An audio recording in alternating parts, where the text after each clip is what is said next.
Good morning. It is Friday the 2nd of August 2019 on Proclamation News and Gatherence with Professor Johnson. The PM acknowledges a challenge, but housing appears far down the list of priorities. Boris Johnson housing crisis today. Boris Johnson has entered 10 Downing Street with Britain suffering from one of the worst housing crises the democracy world has. The state house building is more of a catastrophe than a crisis, with the country blighted by the identikit estates, NIMBYism, and in the grip of the big house building corporations. This may be like a manifesto from campaigners at Shelter, the housing charity, but they are actually the words of Jacob Rees-Mogg.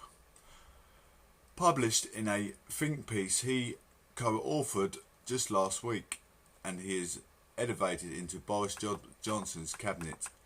There is all-inclusive from $1.99 for students to stay in London city centre.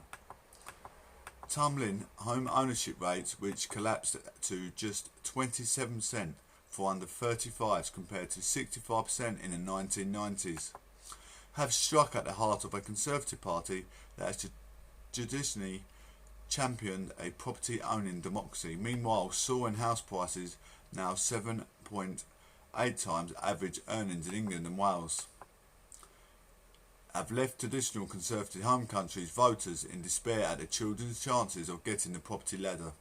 House prices have soared despite the financial crash in 2007 to 2008. Proclamation News and Gatherence source insists Johnson himself acknowledged the normality of the housing challenge and how it resonates with both party and members and voters.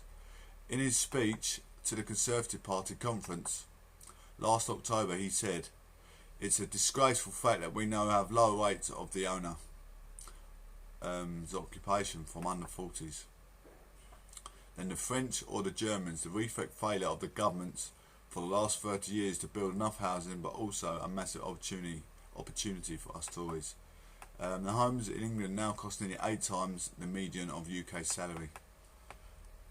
But since taking over Theresa May, and sharp contrast of 3.6 billion he has pledged from deprived towns to 2.1 billion extra to prepare for a non-toxic bill on housing, has received little of Johnson's stardust."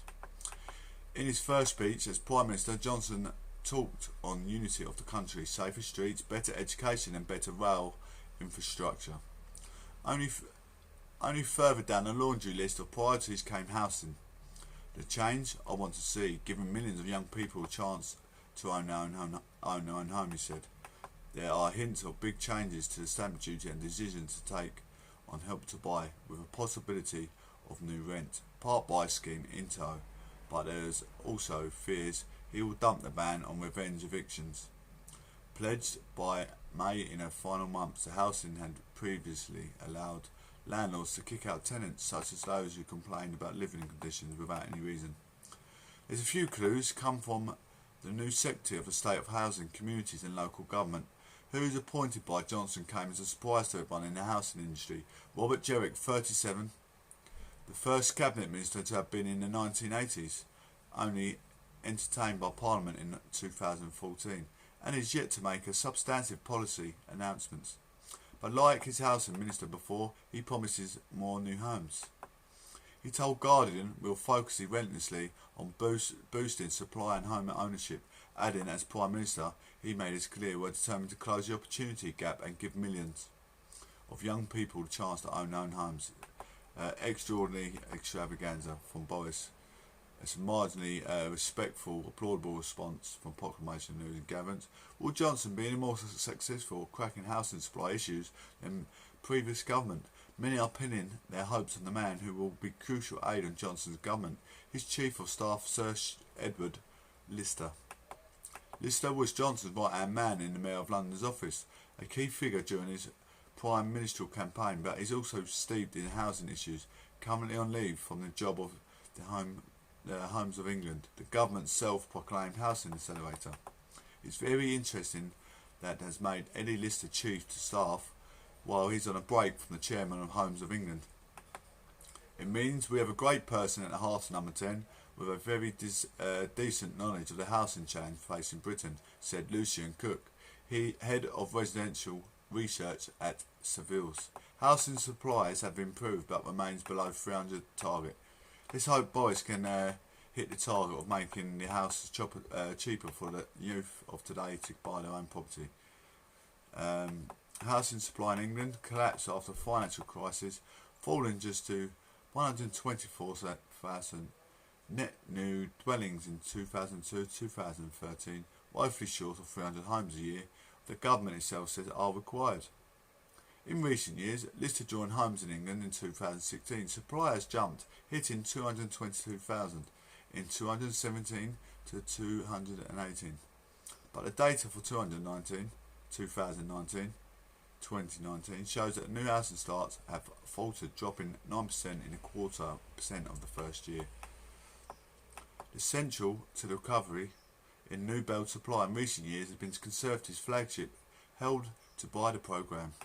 Between launch in 2013 and December 2018, it lent 11.7 billion to 211,000 buyers, spurring house bidding and profits at the major builders, but it has been blamed for inflating prices. Currently, there are plans to restrict the scheme into 2 years to close entirely in 2023. Johnson knows the property market cracks after no-deal Brexit, and the office budget responsibly predicts a 10% fall in the event of a disorderly exit. Then Help to Buy's liabilities could pose what a National Adult Audit Office said significant market risk. For the government, because the taxpayer effectively owns a stake in every house bought under the scheme, but if Johnson pulls a plug on the scheme, he risks alienating young buyers as well as giant builders traditionally close to the Conservative Party. More likely will be a measure to prop up the housing market in the wake of a no-deal Brexit, with reports of 3.8 billion giveaway on stamp duty, cutting into zero on homes below 500,000. First-time buyers and home movers, and also be helped by suggestion the stamp duty will be shifted from the buyer to the seller. But while it may be a vote winner among the young, critics say it faces rebellion from the elder sellers who will be deterred from putting their homes on the market and downsizing. Another test for Johnson will be whether he proceeds with choosing May suppliers' decision in April to scrape so-called revenge evictions under the Section 21 of Housing Act. Even campaigns at shelters were taken aback, hailing it as an outstanding victory for the tenants. In an opening letter to Boris Johnson this week, Shelter's Chief Executive Polly Nyat pleaded for a ban to survive a Johnson administration. She said the predecessor took a vital step towards improving England's 11 million private renters when she unrevealed plans to abolish no-fault evictions. You can make these plans to reality by seeing through the crucial legislation the Conservative government has already committed to. It comes to surprising what the actual government do. People day in day out go, politics, but it's amazing what they can control. So bear that in mind when you're putting down your lawful vote. As a Mayor of London, Johnson claimed he built Labour with more than 100,000 affordable homes, but critics say that the definition of what constitutes an affordable home was changed, so figures aren't comparable. Johnson also cut targets for affordable housing and frequently approved luxury developments in the city with only limited affordable homes. In the grant, redevelopment on a mount of pleasant former post office sites in Islington, he accused opponent of burgerless nimblism. He approved the project despite the local authorities' objections, with 98 to 681 homes deemed as affordable. However, a housing policy ignores their affordability will have a negative impact on a Johnson premiership. Just 6,000 new homes on affordable social rent were let in the whole of England 2017-2018 compared to nearly 40,000 in 2010-2011, and shared ownership affordable homes for the purchase have also declined. Britain's housing market, as a government-owned white paper in 2017 admitted, remains broken. That's all on today's Proclamation News and Gatherence daily task on politics. We thank social media and our democracy for your forbearance. It's a social network of which we can deliver real economic crisis situations. Let's hope Boris Johnson can deliver as our Prime Minister. I'd like to wish him the best as his opportunity as Prime Minister, already making huge steps for further policing to take back control of our safety.